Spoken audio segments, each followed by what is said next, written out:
Good evening, आप सभी का हार्दिक अभिनंदन करता हूं एएसएल के इस ई लर्निंग प्लेटफॉर्म में। मैं अंकित आज आपको पढ़ाने वाला हूं क्या जो बहुत इंपॉर्टेंट टॉपिक है सी समानुपाती ए। मतलब इसके कहने का ये सेकंड चैप्टर का ही पार्ट है, जिसमें ये कहता है कि जो किसी चालक की धारिता है ना, वो किसके समानुपाती होती है? त्रिज्या के समानुपाती। अगर ऐसा नहीं लिखा होगा ना, तो ऐसा लिखा होगा किसी चालक की धारिता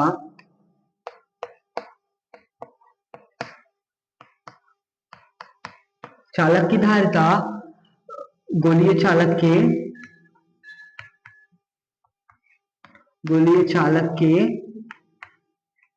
के त्रिज्या के समानुपाती होता है।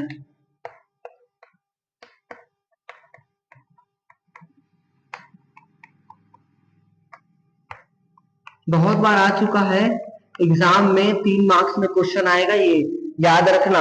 ऐसे भी लिखा होगा सिद्ध कीजिए, या तो ऐसे लिखा होगा तुमको वो सिद्ध करना है। कुछ नहीं, सबसे पहले डायग्राम बनाओगे। डायग्राम में कौन सा डायग्राम? गोलीय चालक, गोलीय संधारित्र या गोलीय चालक। अब याद रखना, जो एक चालक है ना, ये एक ऐसा चालक है, अगर हम लोग इसमें प्लस क्यू आवेश दे देते हैं ना, तो समान आवेश से आवेशित हो जाता है। और इसकी हम लोग त्रिज्या मान लेते हैं कि स्मॉल ए है, स्मॉल ए है इसकी त्रिज्या। तो लिखोगे कैसे? माना कैपिटल ए कोई गोलीय चालक है जिसकी त्रिज्या क्या है? स्मॉल ए है। यदि इसे प्लस क्यू आवेश देते हैं तो इसमें जो आवेश होता है वो समान आवेश से आवेशित होकर बाहर निकलना शुरू कर देता है। बाहर ही निकलेगा ना भाई, अंदर तो रहेगा नहीं। तो ये सब चालक जो थे आवेश, वो बाहर निकलना प्रारंभ कर देते हैं। अब क्या लिखोगे? तथा इसमें जितना विभव है पहले वो निकाल लोगे। तथा इसका विभव, जो चालक है ना, इसकी त्रिज्या ये है, इसमें प्लस क्यू आवेश देते, समान आवेश से आवेशित हो जाता है। फिर लिखना तब विभव बराबर v इज इक्वल टू होता है 1/4 पाई एप्सिलॉन 0 के q अपॉन r होता है ना। तो यहाँ पर देखो इसकी त्रिज्या स्मॉल a है, तो हम लोग स्मॉल a यूज करेंगे, r यूज नहीं करेंगे। बहुत जरूरी है और बहुत इजी है, कुछ नहीं करना, बस इतना याद रख लेना, थोड़ा सा लिख देना कि ये प्लस क्यू आवेश देते हैं, समान आवेश से आवेशित हो जाते हैं, इसकी त्रिज्या स्मॉल a है। बस निकालना क्या होता है हमको हमेशा? क्या क्या निकालते हैं हम लोग? धारिता। तो धारिता C बराबर Q अपॉन V होता है, सबको पता है।